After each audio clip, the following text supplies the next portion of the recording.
this opportunity to invite you and welcome you on board, and to actually confirm to you that you are in the right place. As even as we start this session today, our primary objective is focusing on how to convert theoretical knowledge towards empirical skill. And we believe that that's the only way to gap to bridge the gap between knowledge and impact. So even as we get to look at how, for example, to make a project design, how to move from a project design to an impact by getting to appreciate MIL, which is the monitoring, evaluation, accountability and learning, and resource mobilization, and getting to appreciate the core dependency between these two things to ensure sustainability, which eventually drives about the impact which we want to realize in our organizations. So we will do a lot of practicals. We will try to develop some of these things from scratch, but it's important to get to lay a good foundation. And as I've seen, I see here we have M&D professionals and specialists, and I've even had some of us also introducing ourselves, project managers, resource mobilizers. And I want to tell you, you are in the right place. And also, as I tell you that, I'm also telling myself I'm in the right place.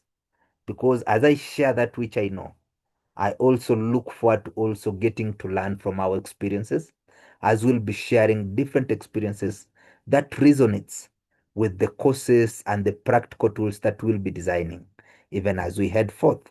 So I go by the name Raymond Mokaya from Kenya, a professional with a specialty in monitoring and evaluation.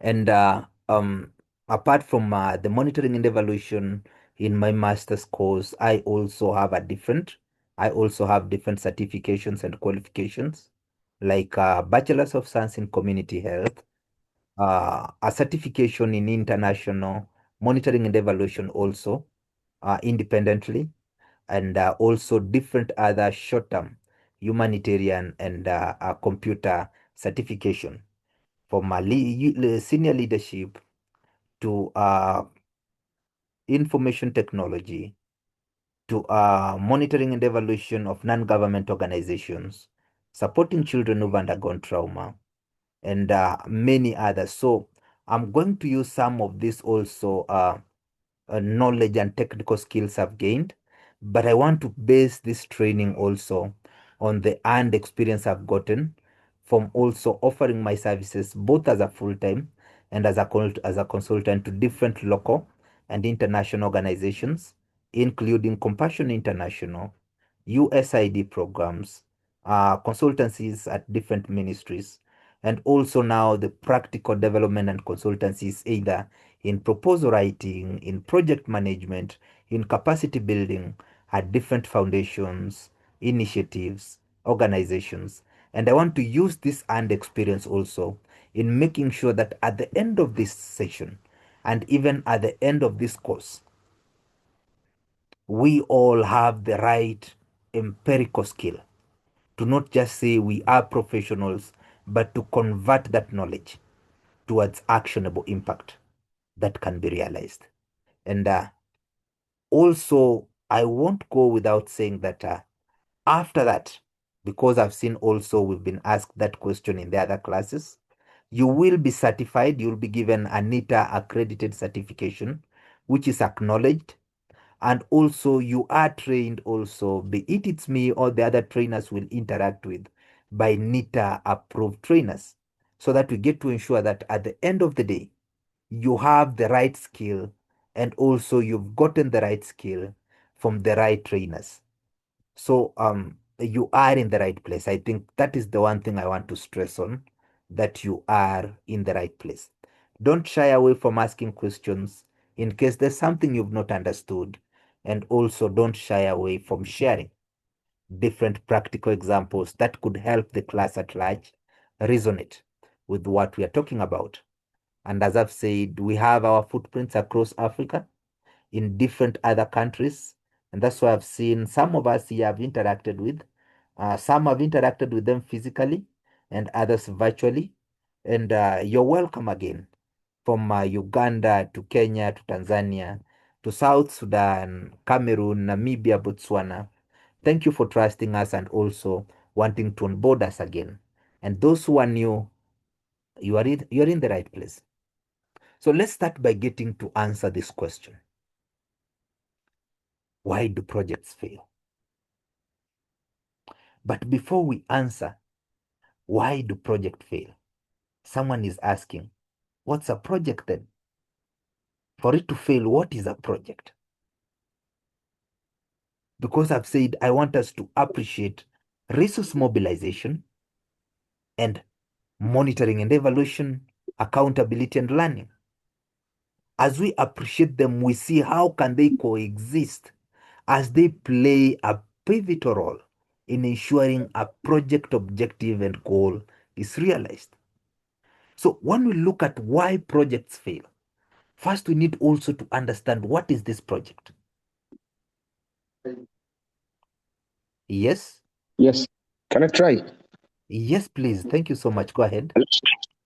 In a simple way, we can say project is have a starting and ending time frame, as well as it gives product is service, unique product and service, and also results, and have a starting and ending time in a simple Thank you. perspective.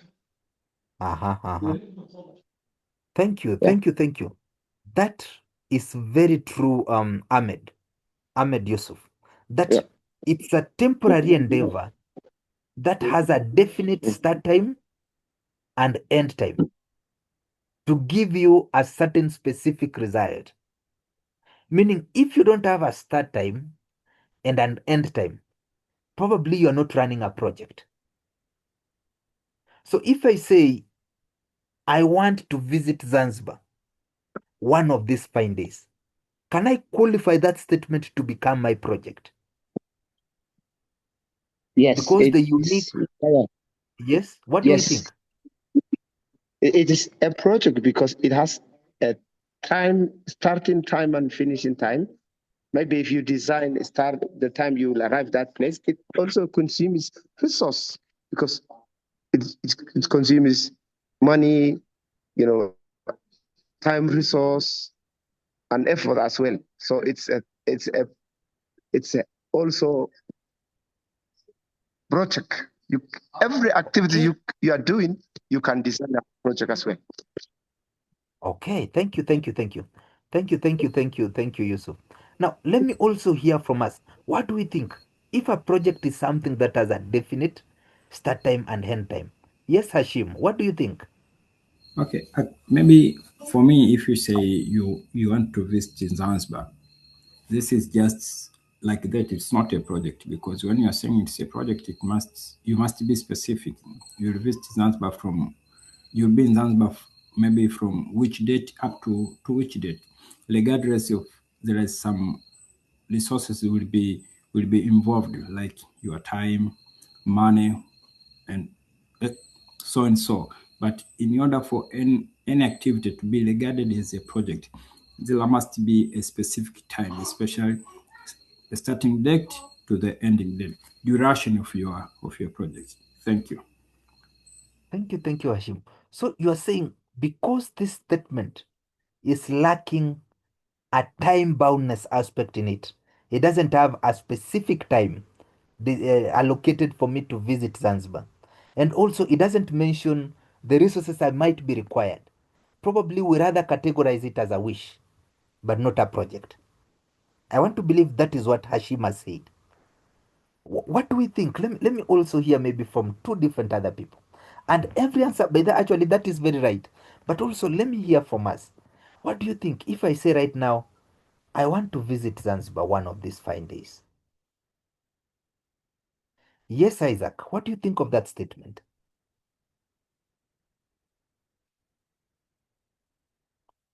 Yes, kindly unmute. Yeah, can you hear me now?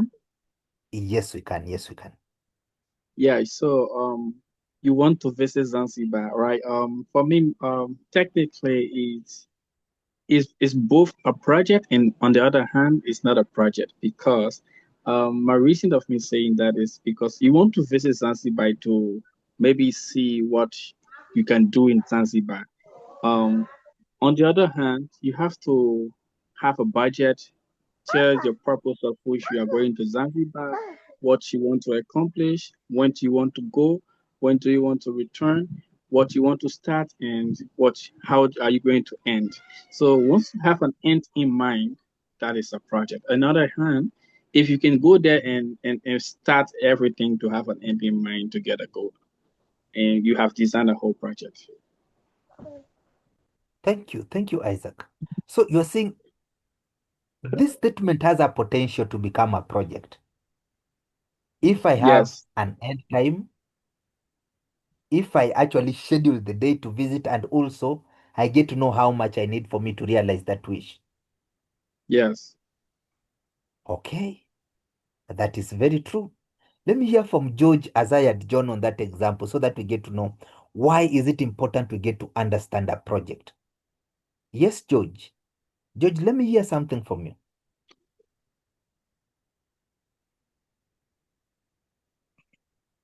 I think we've lost George. Okay, let me hear from Lusambia. Lusambia Milemo. What do you think? Yeah.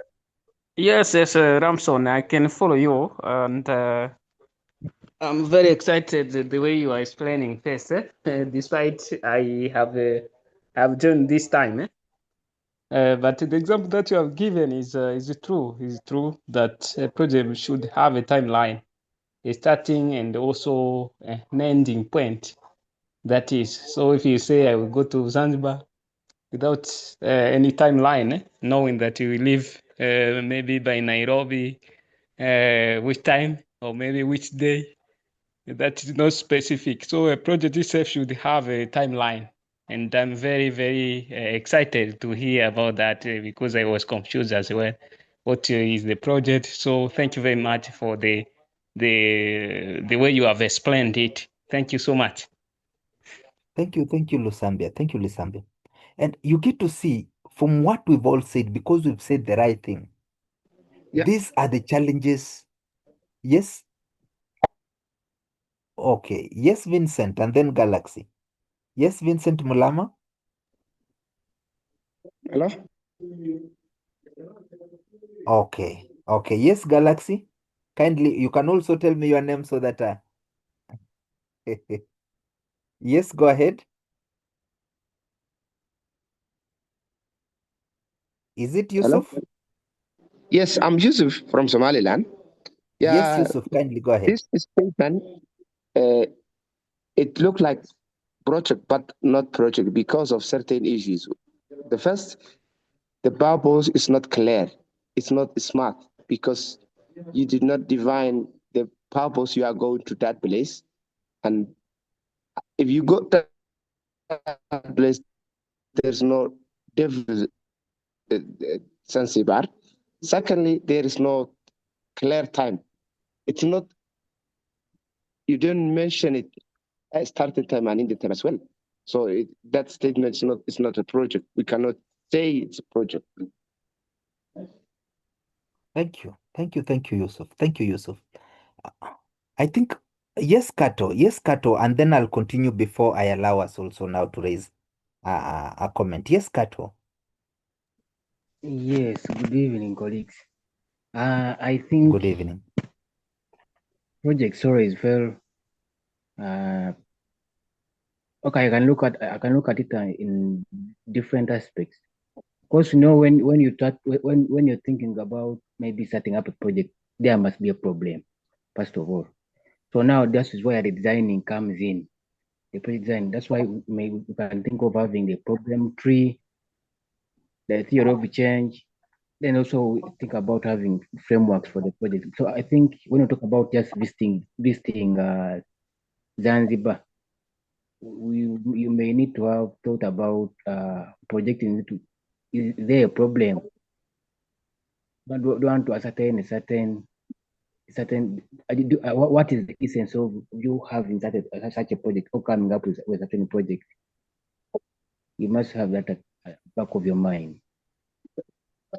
So basically, the That is question very has to true. be designing.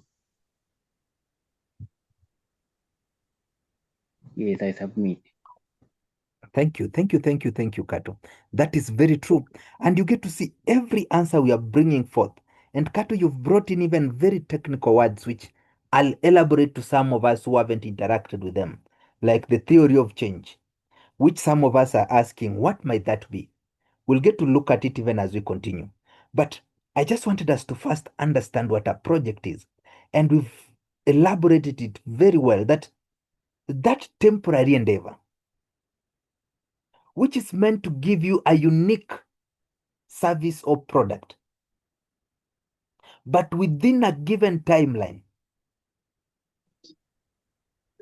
qualifies to be a project. So the smartness of that statement that describes what you want to achieve, that is it specific? Is it measurable? Is it realistic? Is it relevant? Is it time bound? These are the things that confine you within that project. And you get to realize we find ourselves in this loop every now and then. The other day, I was called in a consultancy for a certain organization that had a target to enroll 27,000 vulnerable children within 3 counties in Kenya to benefit from school scholarships and different other educational projects and interventions. But then, the reason as to why I was called for that consultancy, it's because these people who were the beneficiaries or the implementers, let me call them, they were the implementers, the local implementing partners of that program, had gone past 2 quarters without first realizing the first key performance indicator, which was to enroll the 24,000, to identify them and enroll them in this program. And now the donor was asking, we already have the funds, but we don't have people to give these funds. What could be the problem? And I just asked 2 questions. Do you have a project design already? And in this project design, have you defined your key target population? Who qualifies in it? And secondly, have you brought in the aspect of time boundness? Every intervention, every activity must have a definite start time and end time. Because what is the essence of paying a school fees for someone in third term who's been home for the first term and the second? They've been home for the whole year. And then you're paying the whole school fees in third term. Has this student benefited? Can you say you've been effective and efficient? So let's start with this. What is the definite start time of this project? What are the time boundness of key activities? Let's start with enrollment, identification and enrollment. How are you identifying these people? By what time? So that before you start issuing them this secondary service, first you need to identify them.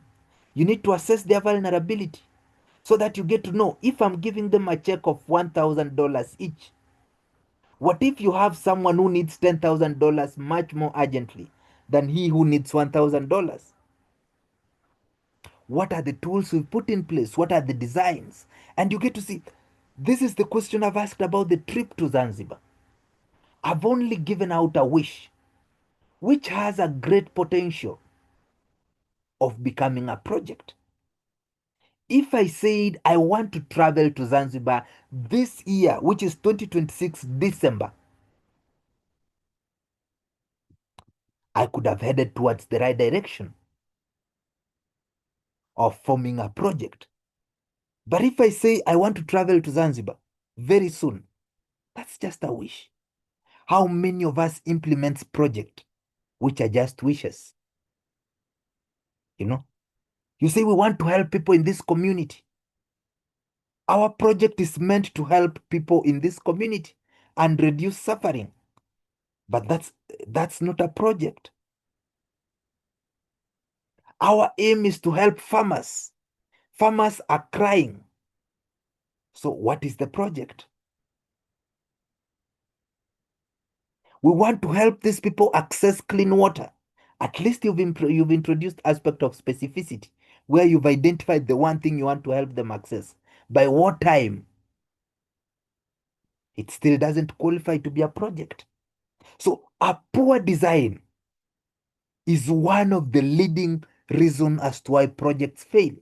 Like in that example I've given us of the consultancy I went, the one thing I told them is you have a target of 24,000, but this 24,000 is supposed to be distributed within 3 financial years, as this is a project which is supposed to be run for 3 years.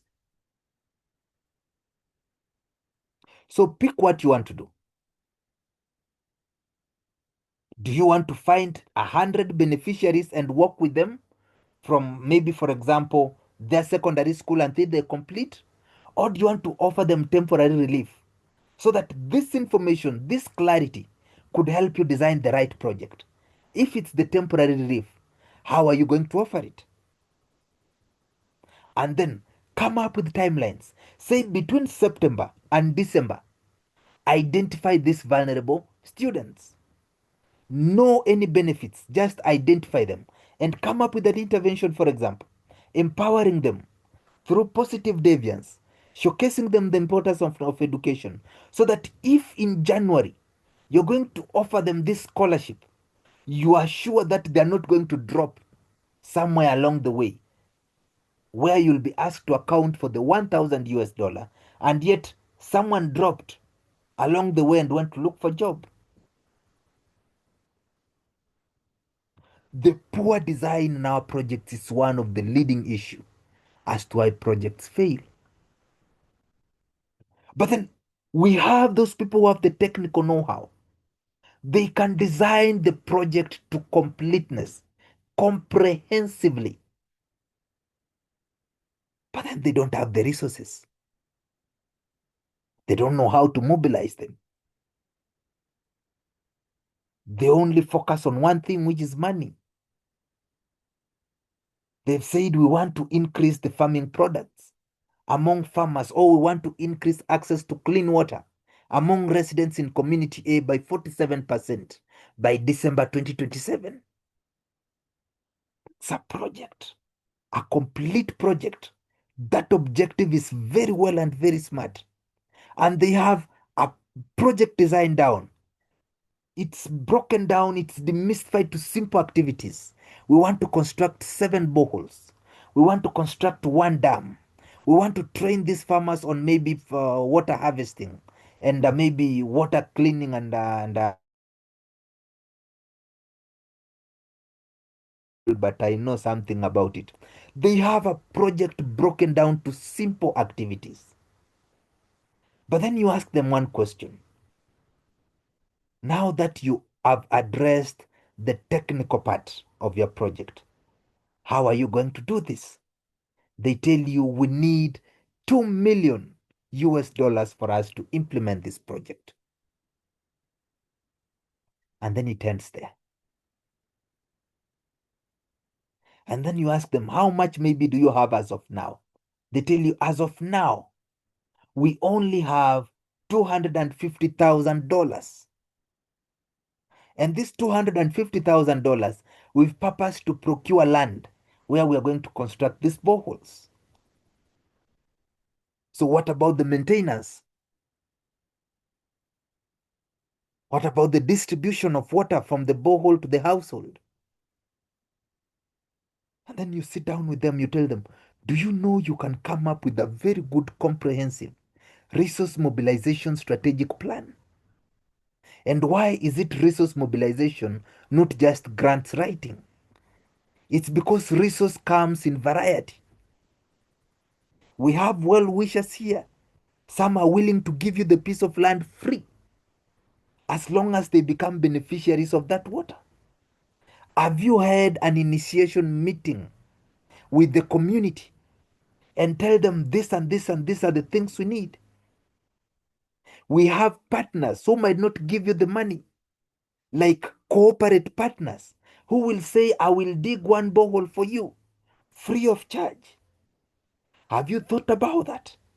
How have you diversified your funding? And how have you made sure it's aligning with the needs of the people in this community? For them to not only own, but also feel like they belong. That funding alignment, it goes beyond the financial, the money aspect, to resources, to the material, to the human skill, to the equipments, to the money. Grant writing being one of the strategies or the method. So if you are only bad-eyed to one strategy or one method, then you are predisposing yourself towards failure, as this is one of the reasons as to why many projects fail. And then we've fallen culprits of these more so government entities, government agencies, government ministries, where we have everything well. We have the project design, we have a very good funding method, but then we don't measure our performance. I like giving an example of a hospital. You go to a hospital, you realize they have almost 10 documents, papers of collecting data, from the outpatient department to the pharmacy department to even sometimes the gate when they release you. They call them, I don't know, tool 101, tool 107, tool 546. I don't know with the countries. They collect your data every day. But then the same hospital, 3 years down the line of collecting the data, the medicines are never enough. The doctors are never enough. The nurses are not enough. The equipments are not enough. And then you ask yourself, why are they collecting this data? Are they analyzing the data to inform them to improve the services? Or are they just collecting for the sake of collecting? You see, when you don't measure your implementation, then you're just setting yourself up for failure. And we can all confirm that. And these are the leading causes as to why projects fail.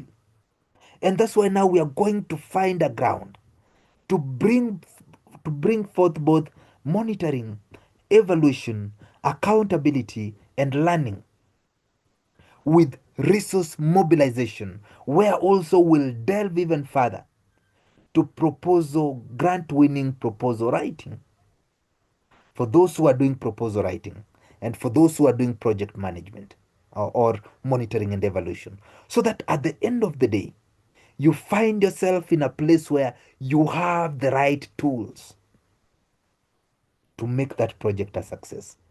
And when I call it a project, I'm not just referring to the workplace.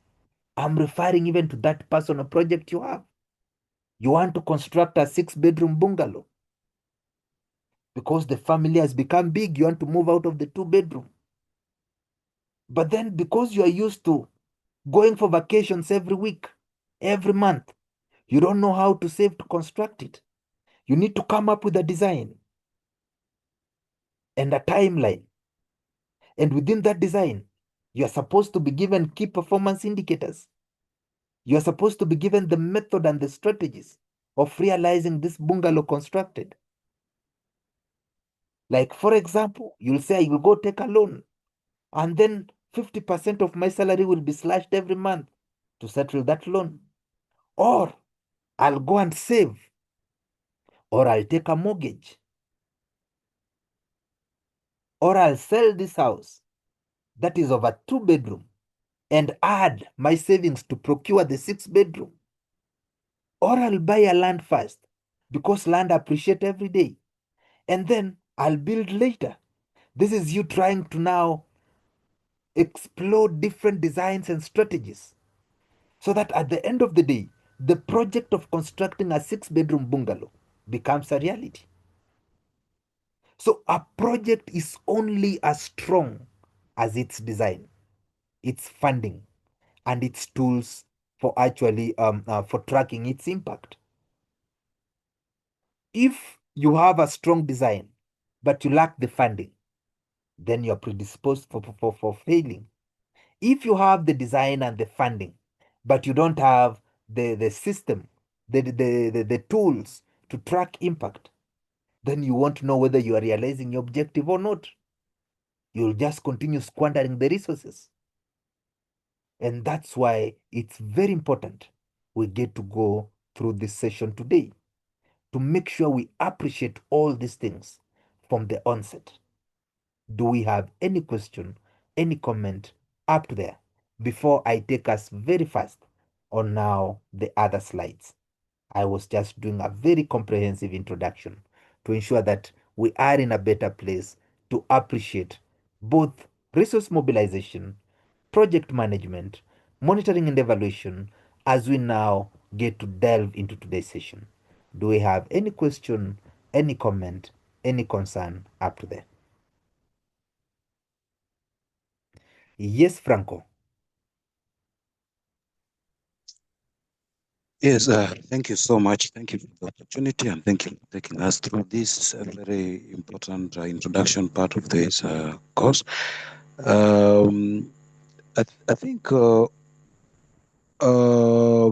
in addition to what you have mentioned, which have appeared here as a reason to why most of the project fails or why some projects fails, I think there is this tendency of also copy and paste, where most of the time you find donors have donated money and implemented some projects in some countries, and it worked very well. Then they just copy the entire design of the projects in which was implemented in that location and transfer it to a different location, expecting it also to work without doing any prior assessment. Let's take an example of where maybe an FSL project is implemented in an area where the communities there were farmers, and then there was this part of buying ox floor and all that. And then the same project is carried and brought to an area where the people here are animal keepers, and still you're buying ox plot for these people here in this region. So is that kind of a project not deemed to fail because there was no prior need assessment which was done? Thank you. Thank you, Franco, for that. That is very true, and that is an emerging issue, which is why for those who will be partaking monitoring and evaluation, we'll also get to talk about the need for problem identification, which is statistically backed, evidence backed, and we'll get to look at it from a depth of problem identification. And that's why we've talked of smartness in an objective. And in the smartness, the R stands for relevant. You don't just implement a project that's not relevant to the target population.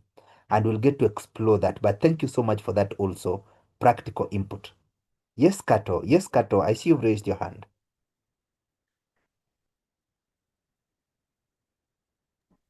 Yes, and I think also another reason as to why projects can fail.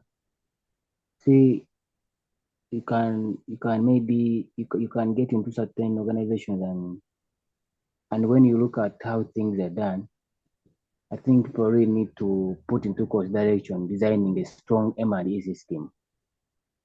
Yeah, M&E partnership can look at their M&E work plans, the data dissemination, because now you have to look at how this project can be interlinked from the project input activities to the project impact or the goal.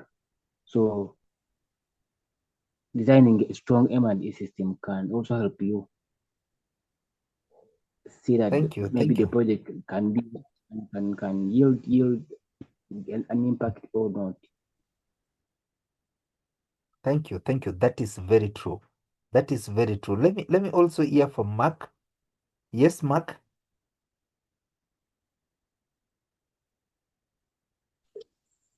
Hello. Yes, Mark. We can hear you. Yes, Okay, yes. Go ahead. Yeah, thank you. Could you shed more light on design fundable projects, align proposal with the donor expectation, just briefly? Yes, I'm going there in just a few. I'm going there in just a few. So we are on the right track. We are on the right track. Yes, yes, Milemo.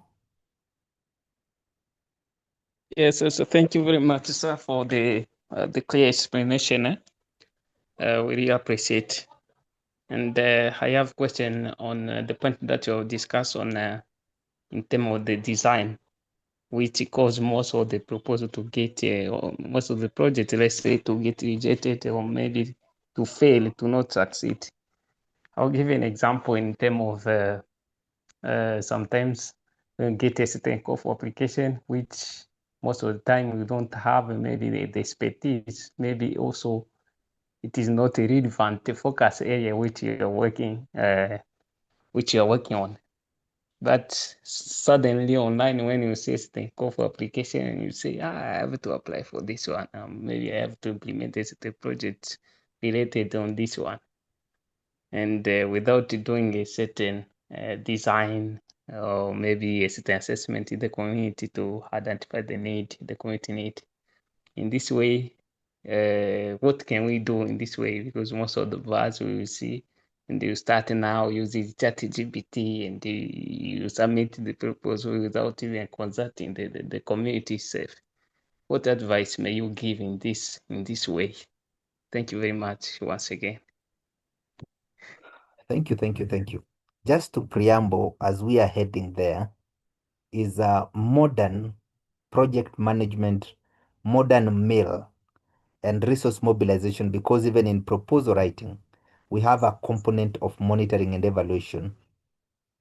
We talk of modern mill, which is beneficiary or client focused.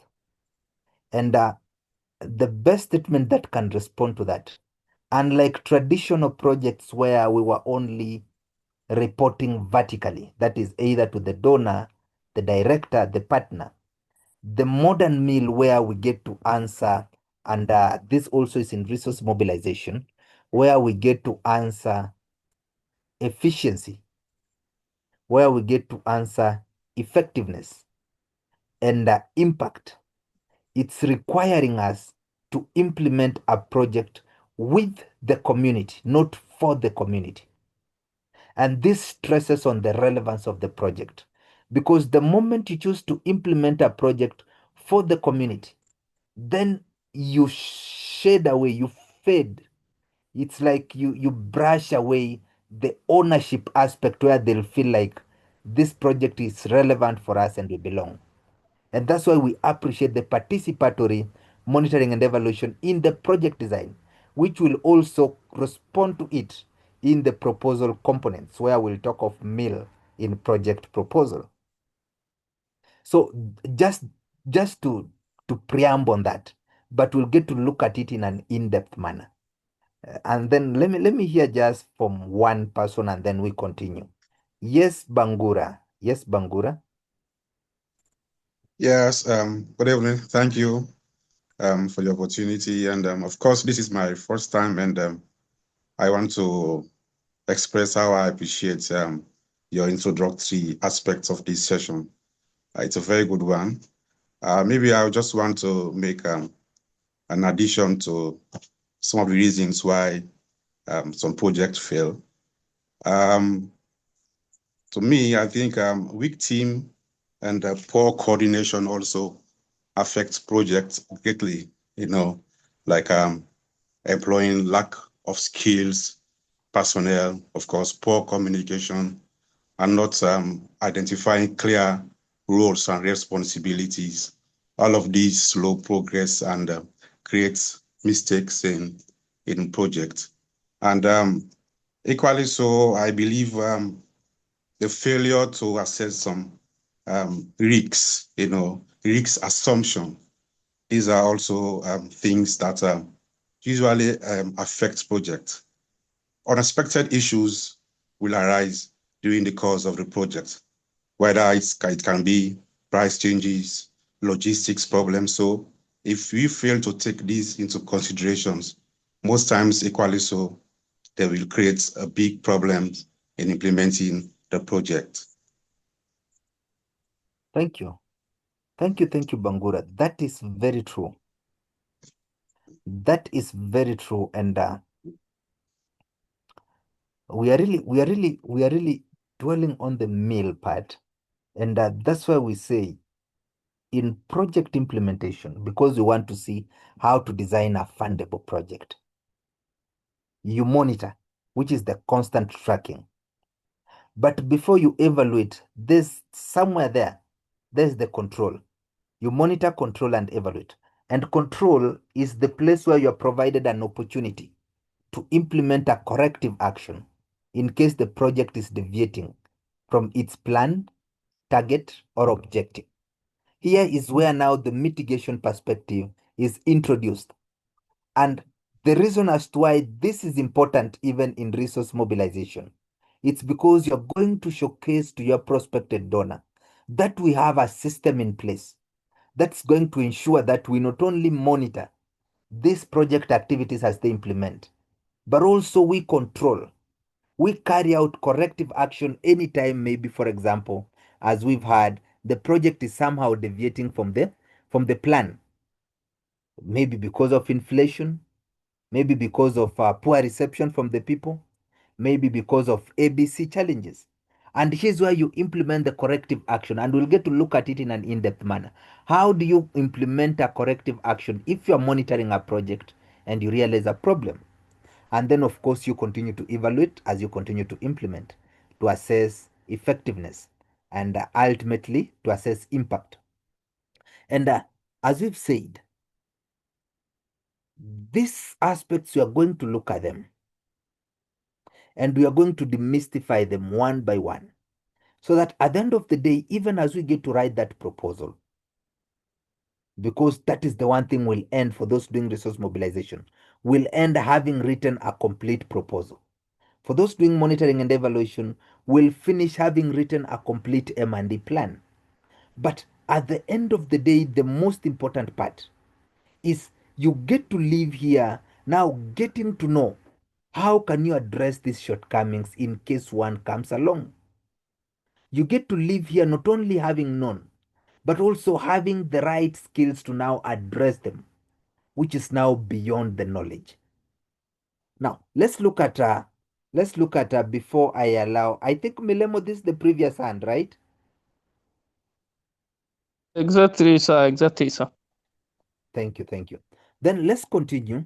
Let's continue and look at them. By the end of this session, all of us should be in a better place where we can now get to appreciate the importance of designing fundable projects, but also get to know what it means when it comes to understanding and appreciating donor priorities being part of the expectation.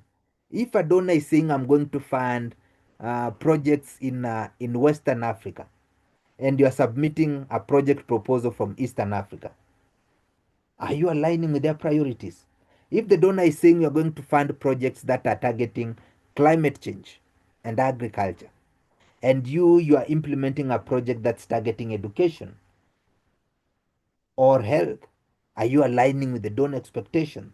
We'll get to look at this in an in-depth manner, but also how can we integrate monitoring, evaluation, accountability, and learning into our different project life cycles.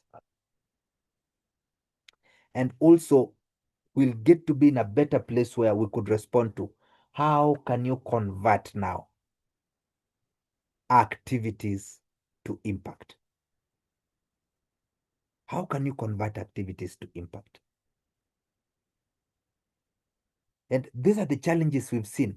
We've seen people implementing projects, squandering millions of money, but then projects that are not relevant to the objective of their program. You want to increase access to medical service, and then you choose to allocate millions to that project, and then you construct a gate in a place where it's secure. And then you say, we constructed this gate to ensure that people have access to medical service. But then in that hospital, They don't have equipments. They don't have medicine. They don't have enough stuff. How could you actually convert and link activities to impact? And we'll get to assess this using a variety of tools. More so that one that brings a logical flow that links different set of activities to impact. So that's why I said we are going to respond to that. So let's then delve into this within the next 30 minutes. We will have adjourned, as now we've done a very comprehensive introduction.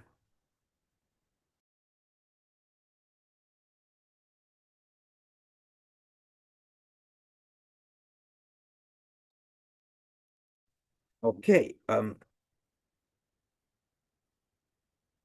Now, project reality, because we want to look at fundable projects. One thing we can appreciate is that projects are not funded because you have good ideas. Projects are not funded because you are passionate about the ideas you have. Projects don't qualify to be funded because you have a big vision. No. Good ideas, a lot of passion, good vision doesn't equate to funding in projects. And the same way, funded projects doesn't equate to them being impactful. And this is the gap in that structure I want us to look at. What do we mean that good ideas don't equate to project funding? You might have a very good idea, but then you lack the technicality when it comes to documenting it. You might be in a community where a lot of youths are unemployed, which has resulted to them going under depression, others drug and substance abuse, others maybe even a lot of other weird things.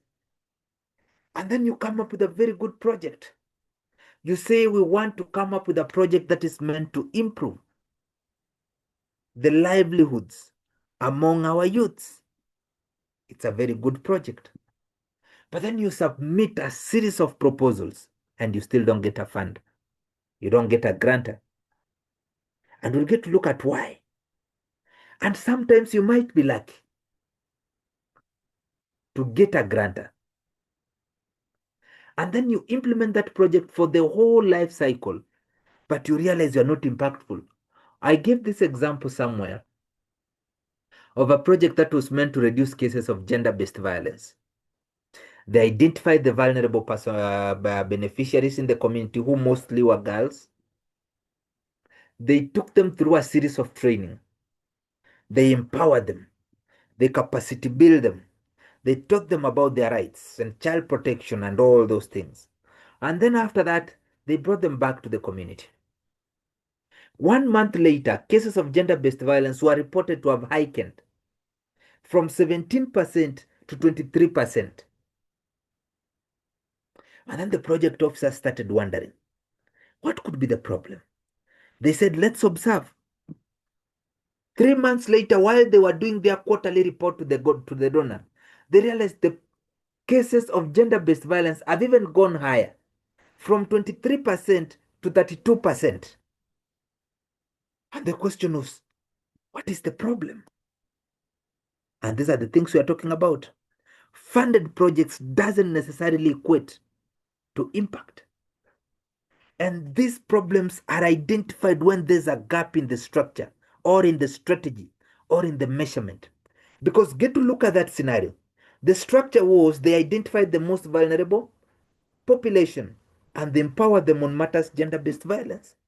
But they negated the fact that these people belong to a community.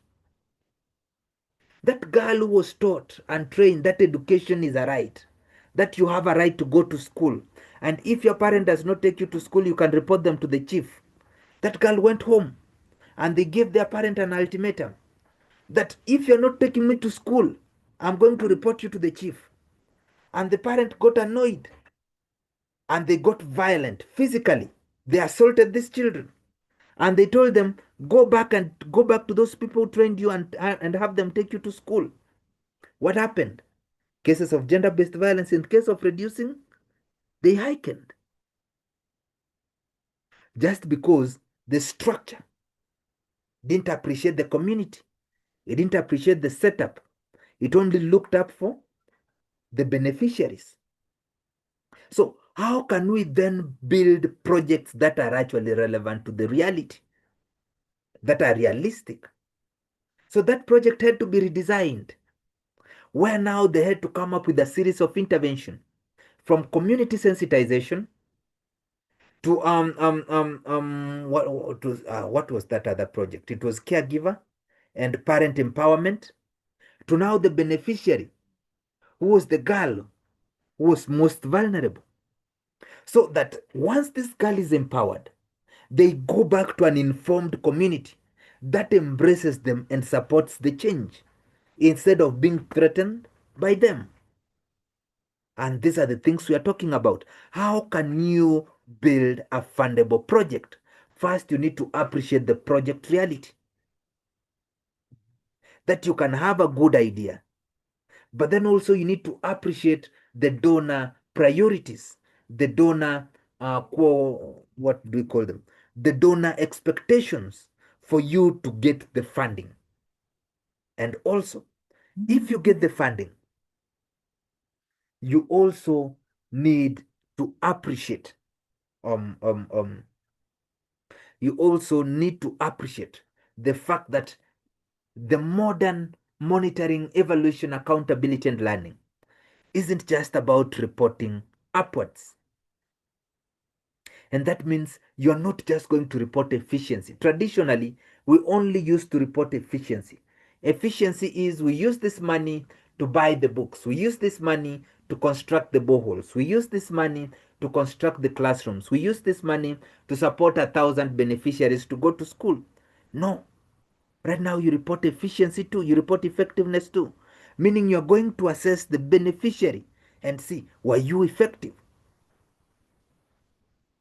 And other donors go even further to actually assess your sustainability strategy within the design. Do you have a strategy that's going to ensure impact? And that means you have to identify the right indicators to measure. Because if it's not measurable, it will bring you back to the loop I've mentioned of a hospital where data are collected every day, every week, every month, but the problems are the same for the 5 years, are the same for 5 years. The problems are the same for 10 years. And then you wonder, why are these people collecting this data? Are they measuring? Are they analyzing this data to get information, to inform them to improve service provision? And these are the things we are talking about. These are the things we are talking about. So let's look at project life cycle. Now that we've said a project should have a definite start time and end time, what are the life cycle of a project? The first, as I think our colleague had mentioned it, is you first need to identify the problem. And you have to identify the problem right. Before you come up with a project design, first identify the problem. Do your survey. Do your research. Use the tools available. The problem analysis, the root cause analysis, the 5 whys. These are some of the tools for identifying a problem. To identify a problem that is relevant to the stakeholder. Because sometimes you can identify a problem, yes, but then the problem is not relevant to the stakeholder. You go to a community, you realize children are not going to school. You say the reason as to why they're not going to school, it's because they lack the infrastructure. You construct classrooms for them.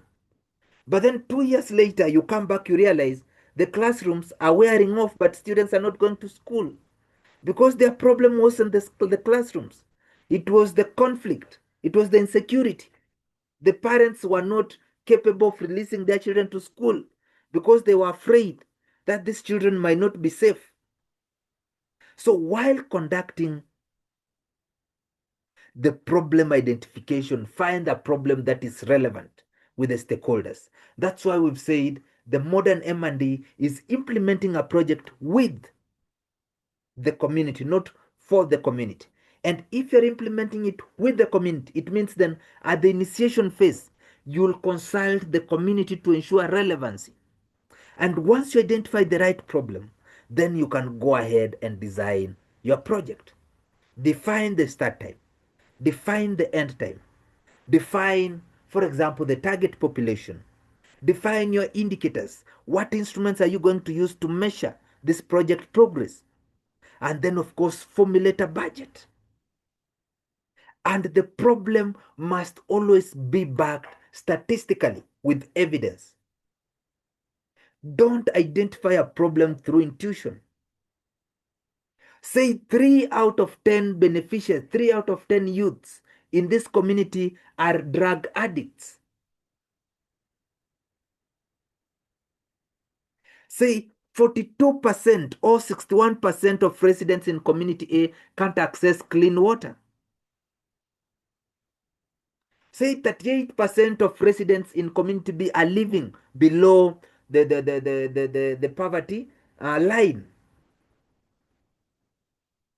These are statistics, meaning you have to carry out a survey. And then once you do that, and once you identify the activities, then now formulate your budget. And now come up with a resource mobilization strategy. If it's the borehole, get to identify what do you need. You need land. You need machines. You need money. And then explore different alternatives of these resources. If someone is willing to give you the land to construct a borehole, it means it's going to cut down on the finances you needed to procure that land. If another business, company, commercial entity is going to provide an opportunity to dig for you one borehole, it's going to cut short on some of these finances. If, for example, some of the community members are youths who've graduated and they're saying instead of hiring people to do A, B, C, and D, we can come and volunteer there because we want to get also experience. You see, these are resources. Get to write your resource mobilization plan and then get to look at the gap. Draft a budget, write your proposal, submit it to prospective donors whom you align with their priorities.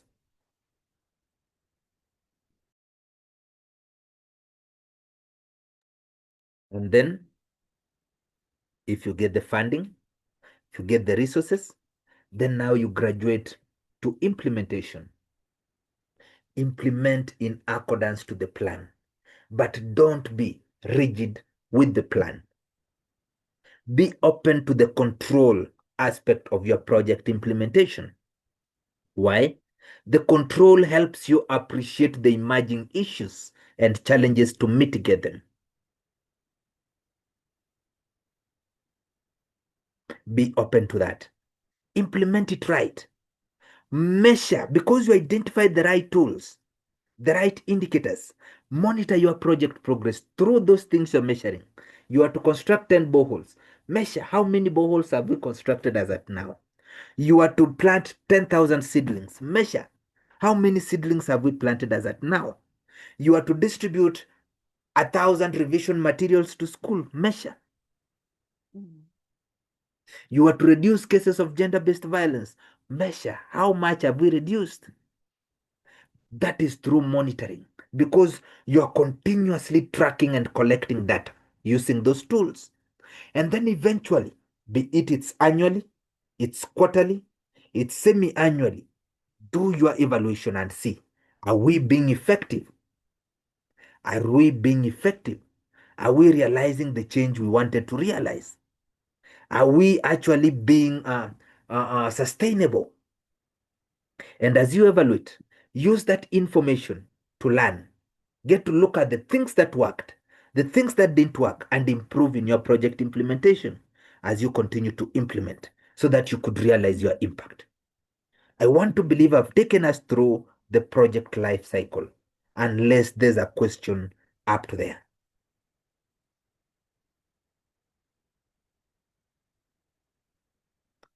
Yes? I want to believe that means we are okay up to there. There's no question. I've already elaborated on the common mistakes when it comes to project Mr. Design. Yes, Milemo. Yes, Milemo. Yes, thank you, sir. Thank you for the explanation. And my concern is on the point of sustainability, because what you've explained over there is very, it is touching so much, because I reached, it was a certain time whereby I was called, it was on a certain proposal that I sent somewhere. They called me to say they should interview me online. And I went myself, I arranged myself, I explained them about the proposal. They said it was very crucial. They like it. But at the end, they asked me a certain question on sustainability. How do you think that you achieve sustainability, and how are you hoping to measure the impact of what you have done? Because we not be working with you, let's say, after this timeline, after this derivation. So what do you think that we continue working without us? So myself, I failed on that particular question, and the way you have introduced that point, I see it like very interesting to me, and even the measurement of the impact, I see it very touching, and I see like it will be beneficial to where I'm going. So thank you very much. Thank you. Thank you, Milema. Thank you, Milema, for that input. Yes, let me preamble, because it's something we are going to look at in an in-depth as we continue, because we are going to look at the components of a grant proposal, and also we'll get to look at M&D there, where we'll delve into sustainability. But some of the key strategies to ensure sustainability in a project is to go beyond granting to partnership. And partnership ain't just on the donors. Partnership is even with the community. And then look for institutions that are more established within the community, that even after the project life cycle, these institutions will still continue. Look at the scenario where United States canceled USAID and stopped the funding. But then they came up with a different model where they said we want to partner with governments. And then someone asked me, from the aspect of a monitoring and evaluation specialty, what could be your comment on that? And I told them, they are partnering with government institutions because of sustainability. Why? They are saying that we are going to fund you for 5 years. And I think around 11 countries in Africa were actually presented with the same deal to sign. We are going to fund you for 5 years. But then this funding is it's reducing as we continue with the years. That means if the first year we are giving you $200 million, the second year will give you $100 million, the third year will give you $50 million, the fourth year will give you $20 million, and the last year will give you $10 million. And the reason as to why I was answering this from the perspective of monitoring and evaluation is these nurses, these community health volunteers, these doctors who've been integrated to implement some of these preventive measures of some of the services the organizations were giving. It means that even after the funding stops, the hospitals don't close. They'll continue offering these services, meaning through the partnership, they've brought in the aspect of sustainability. So when you're asked what are some of the sustainability mechanisms you have, first respond through the appreciation of partnership. Secondly, is through the appreciation of the rule of thumbs. What do I mean by the rule of thumbs? That is, one donor should not fund more than 40% of what you need to implement your project activities. So you are having 5 fingers. That means you are targeting a minimum of 5 partners or donors, where the main donor is funding you approximately 40% of the total revenue. The remaining 5, these are different financing mechanisms. It could be either through partners, through well-wishers, through donors, through events like a fundraising event, where you've seen organizations having annual fundraising events and raising millions of money. It could be through internal fundraising mechanism, where an institution or an organization is offering services which are actually revenue generating services. You've gone to NGOs, you've realized they have schools around them, they have institutions around them, they are planting, maybe they have a certain revenue generating service, they are offering maybe certain skill for a certain amount of money.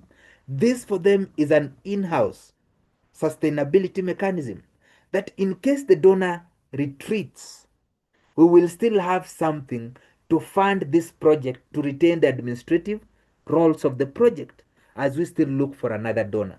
I want to believe I've just mentioned a few, but we'll get to look at them in a very general manner. I want to believe I've responded to you in regards to sustainability. Yes, sir, you are very clear. Thank you very much. Thanks a lot. Thank you, thank you, thank you. But we'll get to explore several other avenues and aspects when we talk of addressing sustainability in project. And then how can this, because the moment you talk of sustainability, then automatically the next question comes to impact. Impact addresses the goal, the long-term intent. And for the long-term intent to be realized, then the project effect must be sustainable. And here's where we talk of the partnership with the community to own the project. That is, even after the project life cycle depletes, the community will continue implementing the project, because now they don't look at the project as your project as an organization, but they look at the project as their project as a community. Now, we were to look at the common mistakes, which we've already looked at, so I'll just mention them shallowly. We've said if you don't state your problem right with statistical evidence, then that is a common mistake. If you don't have a clear target group, you see, when you say we want to help these people, they are suffering. Who are those people? Are they children? Are they male? Are they female? Are they youths? Are they elderly? You need to define your target group. And of course, you need to have measurable indicators, as I've said. You need to choose what you're going to use to measure your project progress, as it's important, as it provides you with a roadmap on what to measure and what to track and what to evaluate. Like the example I gave in the school that wanted to help children who are vulnerable in 3 counties. So I just asked them, who are these children? How do you define them? Are they vulnerable emotionally? Are they vulnerable socially? Are they vulnerable financially? Are they vulnerable physically? Because you might go for someone who's disabled and say they are vulnerable, yet the parents are rich, they could afford the school. Who exactly are you looking for? How are you going to verify this? Do you have a method? Are you going for home visit to assess their home condition, where they are living? What tools are you going to use in designing the system, in designing the project? So you need to come up with measurable indicators, so that if you're saying you're planting 10,000 trees, you don't just report we've planted 1,000 trees today, but you have to define that indicator. You have to have a standard operational procedure, that for this tree to be counted as a planted tree, what are some of the measures that it has to have won? Maybe it has to be planted 3 meters deep. It has to be irrigated after the planting. It has to be planted while it's still, I don't know whether alive is the right word, while the tree is still livable, so that you don't plant a dried up tree and say you've planted 1,000 seedlings. So that is what we talk of measurability. It has to be planted within this timeline, because timeliness also matters when it comes to identifying an indicator, so that you don't plant it beyond the project life cycle and expect it to count. And these are some of the mistakes. When you just have general statements, you've not defined them, you've not picked the right indicators, you don't have a clear target population, and also your problem statement are just vague. They're not smart. So these are the things that donors fund. They fund projects that have clear problems, projects that have right indicators to measure outcomes, and most importantly, realistic implementation. We get overambitious in our proposals, and sometimes we come up with unrealistic project implementation approaches where you are saying, we want to reduce cases of gender-based violence by 100%. And someone asks you, this gender-based violence has been there for the past years, centuries and centuries. We've never attained 100%. How can you move it from 60% to 0%? Is it realistic? No, it's not. Why is it not realistic?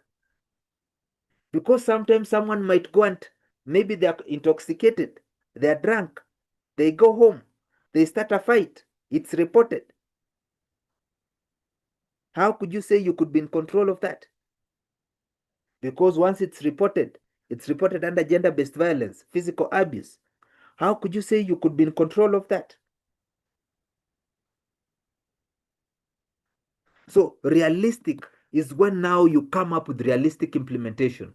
You don't say we want to construct 10 classrooms within a month. That's not realistic.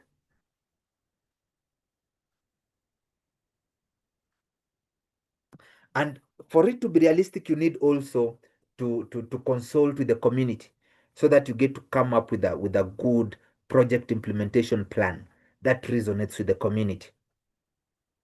Now, our fundable projects, as we've said, they need to have a strong logic, they need to have a realistic budget, measurable indicator, and of course, a clear need, which is justifiable with evidence and statistics.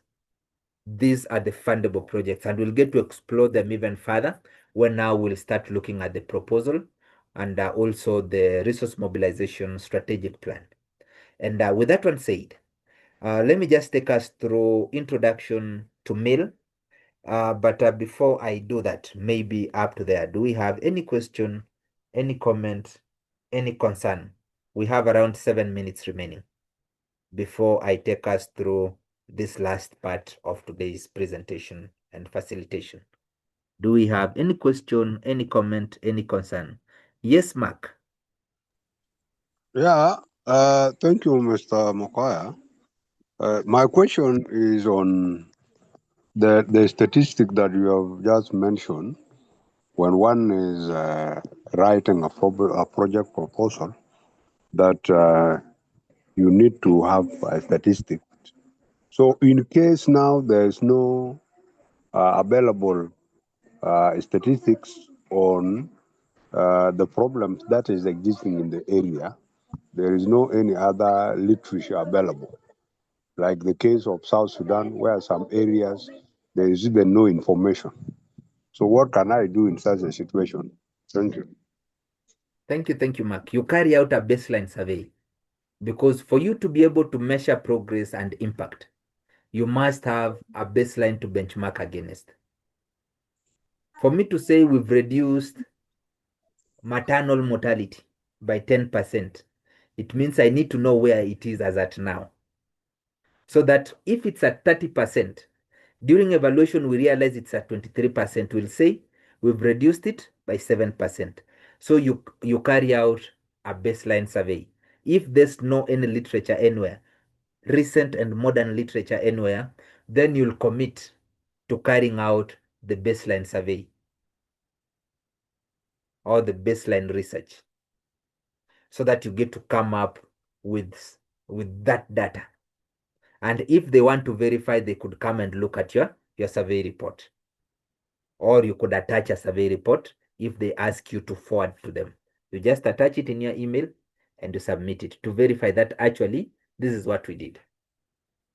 I want to believe I've responded to you, Mark. Yeah, you have responded. And in that regard, should we do baseline survey within the community as part of need assessment before writing the project proposal? Or what should we do in that? If you can manage to do it within the community during needs and problem identification, even the better, because that is killing two birds with one stone. Because at the end of the day, for you to come up with an objective, remember, projects they are addressed by an objective, not a goal, because they give you an outcome. For you to come up with an objective, then you need to have a baseline.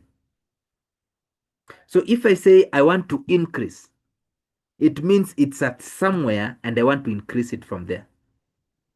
If I say I want to reduce, it means the figures are somewhere and I want to reduce it from there so that I be benchmarking the progress. If I say I want to improve, I'm improving something from somewhere. That means eventually for me to come up with a smart objective, I must have the baseline information. And if you can get the baseline information during the problem identification and needs analysis, then go there. For those, I don't know whether we have people here who will be doing mill, where we'll get to look at data management. And in data management, we'll get to look maybe at different sampling methods, where you could look at, instead of, your project is targeting a community of 1,000 people. Instead of assessing all the 1,000 people, you could come up with a good statistical and research method to identify key participants to represent the whole community and carry out your research. And that could be a representation of the whole community. So that when you say that 5 out of 50 or out of 10 elders in this community are abandoned by their children and they're sent to the elderly homes, it means maybe you selected some and then you did your research there. I want to believe I've responded to Mark. There's no any further question. Yes, Simon? Question? Thank you. Thank you. You have responded. Thank you, Mark. Yes, Simon, go ahead. So I have a question on baseline. So assume you have a population of 1,000 people, and you have selected 200. Yes. So that you can use them to conduct baseline survey. My question is, when you are coming to do evaluation, do you interview the same 200 people, or you select others from the population? Okay, let me respond to you. But also, as I respond to you, I will get to look at it even further. Now, I've introduced a certain thing called sampling. Sampling is there to guide you in identifying some of these beneficiaries or participants in your research. Now, there are different sampling methods. And the reason as to why I'm mentioning it shallowly, it's because we'll delve into it. Where you are clustering people, where you're identifying people randomly. And that means the people you are identifying randomly are representing the community. And if they're representing the community, meaning the conclusion you are driving is not the conclusion of the people, it's the conclusion of the community. Unless you are doing a case study. A case study is when now you have a control group and a case group. A control group are the ones who are benefiting from the service, and the other ones are the ones you are observing to see whether maybe there could be an hard effect, or you are using them now to benchmark actually the impact of the project. And you see, if I delve into this a little bit further right now, I might confuse some of us because we haven't gotten to the data management part. But I want to believe that answer I've given, somehow it's laying it's laying a foundation to actually what you're asking. So that if I selected 100 people to be a representative of a community of 1,000 people, while doing my evaluation, I'm not going to those 100 people.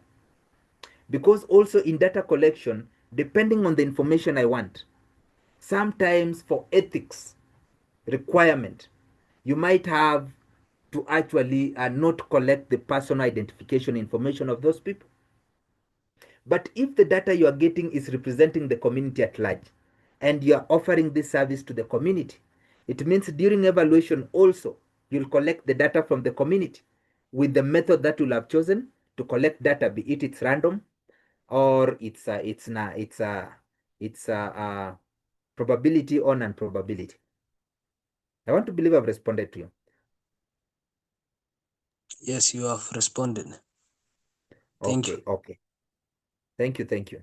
So then let's look at this very fast. As we've said, monitoring is the continuous track of activities. If I say I've been monitoring you, it means I've been tracking you. I've been collecting data on you continuously. But evaluation, on the other hand, and the reason as to why we don't monitor to assess whether we are being effective. We monitor to assess whether we are being efficient. You see, if I'm supposed to distribute 1,000 revision materials to 20 schools, the monitoring is whether I've distributed this 1,000 revision materials. I'm not monitoring to assess whether the students have started using these books, whether they are improving their performance or not. That is evaluation. So monitoring, we are monitoring the activities to see, are the activities happening in accordance to the plan, or are they deviating from the plan? But then evaluation, on the other hand, we evaluate to assess efficiency, to assess effectiveness, and also efficiency. You evaluate to answer the question as to why you are carrying out the activity. So if I'm giving out seedlings to the farmers, the question is, why am I giving them seedlings? So that they plant. Why do I want them to plant the seedlings I'm giving them? So that they improve in their farming yields or farming product. So if I'm doing my evaluation, I'll evaluate and see, has there been an improvement in the farming products of these farmers? If I'm distributing these tools, these revision materials, why? So that the students perform better. So I want to improve their performance. But then I can go further and ask, why do I want to improve their performance? So that I increase the transition rate of these students from primary to secondary school. So when I do my evaluation, I'll say there has been an increment in the transition rate of primary to secondary school. Meaning evaluation is a periodic, in-depth, scientific, systematic analysis, an analysis of data to assess project efficiency and mostly effectiveness, to see whether the project is realizing the change you wanted to realize after you've carried out the activities. But then accountability is now what we've talked about today in the modern monitoring and evaluation, where now we talk of reporting. You are accountable. You are building trust and transparency, not just to the stakeholders who are the donors, but also to the stakeholders who are the beneficiary and the community. So accountability provides you an opportunity to answer to all the stakeholders, upwards and downwards. And now learning is when now you use the data, the information you got after evaluation, to improve the project. You get to look at what worked, what didn't work, and you improve in your project implementation. So that we don't have the case of you are collecting the data every day, but you are still having the same problems every year without actually improving. Yes, Kato.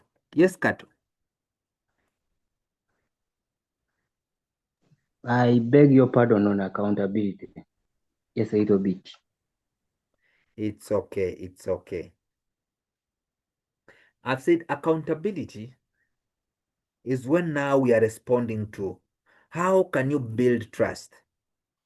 How can you build trust? How can you ensure transparency? And this is realized through reporting. Reporting can be done formally and informally. It can be done through documents and verbally. So here is you responding to the stakeholders. Why am I just talking of the stakeholders, not the donors? Because the donors are included in the stakeholders. The beneficiaries are included in the stakeholders. The stakeholders are anybody, anyone who can be affected by your project directly or indirectly, or who can affect your project directly or indirectly. So all these people, you are accounting to them. You are giving them a report of the progress of the project. And this is to bring that ownership and build that trust within the stakeholders, so that the community get to look at you as their partners and the donors get to look at you as their partners.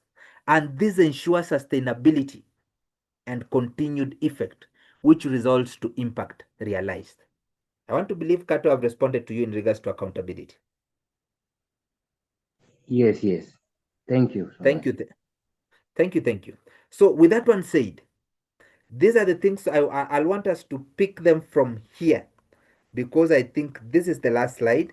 I've given us very different examples, so there's no need of going through this practical example, where we'll get to define activities, outputs, outcome, and impact. But basically, activities, these are the things you do to realize your project. You know, the activities: you want to plant trees, you want to run, you want to distribute books, you want to construct classrooms. Those are the activities. And then the outputs are the immediate result of those activities. The outputs don't answer the question as to why you are carrying out those activities. So if I want to buy 10 trousers, so buying is the activities. The output is the immediate result of that activity. So if I'm buying 10 trousers, meaning the output is the 10 trousers I've bought. If I'm planting 1,000 trees, the output is the immediate result of planting, which will be the 1,000 trees planted. If I'm running 10 kilometers, the output will be the immediate result of that activity, which is running. So the output will be the 10 kilometers I've run. So the output doesn't respond to whether you've realized your objective. It just responds to whether you've met your target at the activity level. But at the outcome, here we answer to the objective. Have you realized the change you wanted to realize? Why are you planting 10,000 trees? Why are you constructing 10 classrooms? Why are you constructing 5 boreholes? Why are you distributing these 10,000 books? Now, the outcome addresses the objective: to increase access to clean water, to improve, for example, to increase transition rate, to reduce cases of gender-based violence, to increase literacy level among stakeholders, all that. These are the outcome, and the impact addresses the goal. And the impact addresses the goal. The long-term effect, where we talk of now the sustainability. And I'll get to take us through that one even in an in-depth manner when we'll get to explore different practical examples in our next session. With that one said, maybe I can take 2 or 3 questions before we adjourn today's session. Yes, Samsung SM.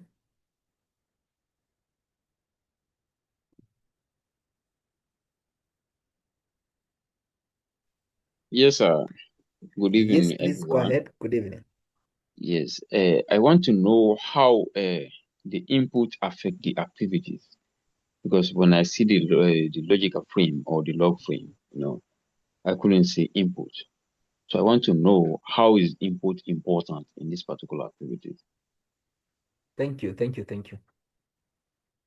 Well, the input is not just important, it's necessary. It's necessary. Yes, Ellen, you wanted to respond to that? Or it was a question? It was a question. Okay, it's okay. Just go ahead and ask. I respond to them all. I want you to come back on input, activities, output, and impact. Okay, thank you. So the inputs are Hello. the resources you need to carry out the activities. Think of any project you want, or you have, or you've implemented. What do you need? What did you need? Because without the input, then you can't carry out the activity. I want to construct 5 classrooms. What do I need? I need land. What do I need? I need materials. I need monsoons.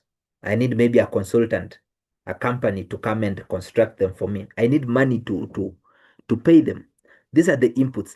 Inputs are the any resources you need, be it's material resources, financial resources, skill resources, are all those things you need to carry out your activity are the inputs.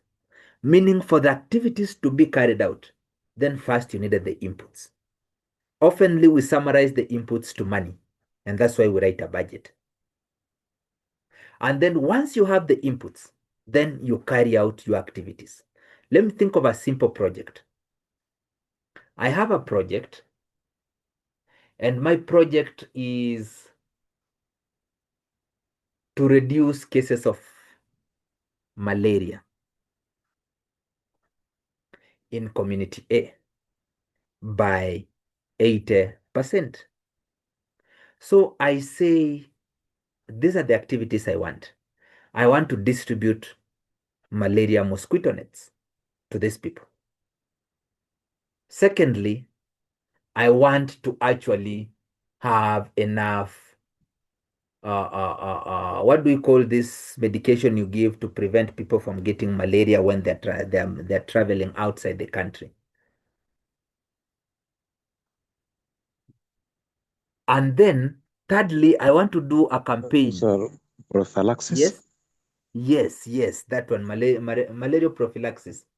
And then thirdly, I say I want to do campaign and educate the community on how to prevent the transmission of malaria. Draining stagnant water or all those things. So these are a series of activities I need. So what do I need? I need money. Why do I need money? let me just say I need resources. I need the malaria. I need the vehicles for carrying out the campaign. I need the brochures, maybe the posters and all those things. I need the medicines. So all these resources I need for me to carry out those activities are called the inputs. And then we have the activities. Within the activities, you have targets. How many campaigns do I need to carry out? I say I need to do 5 roadshows. I need to procure 1,000 mosquito nets. I need to buy 10 cartons of malaria prophylaxis. I need maybe, for example, to partner with 2 logistics companies which have construction equipment like trucks to drain some of these water swamps. So let's look at those activities. If I can procure 12 cartons of medicine, which is malaria prophylaxis, my output will be the number of cartons of medicines procured, which is 12. The activity is the procurement of medicine cartons. The output is 12 medicine cartons have been procured. The activity is to conduct 5. The activity is to conduct roadshows. The output is the 5 roadshows that I conducted. The immediate result. So if, for example, I want to train teachers, I had a target of training 50 teachers. So I'm carrying out a training workshop. So the training is the activity. What will be my output?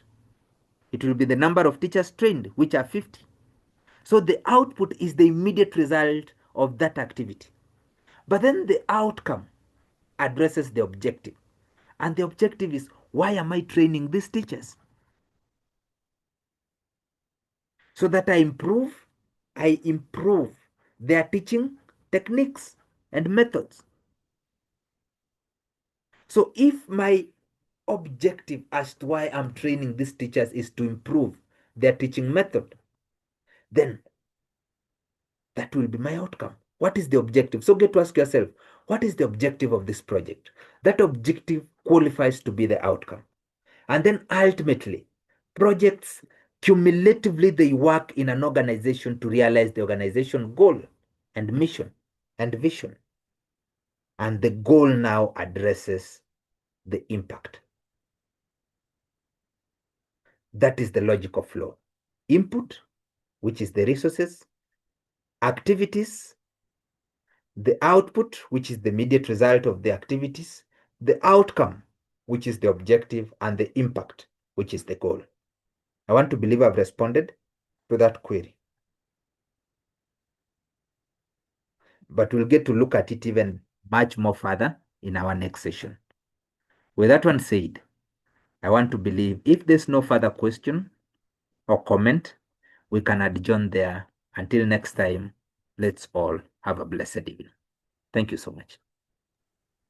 Thank you.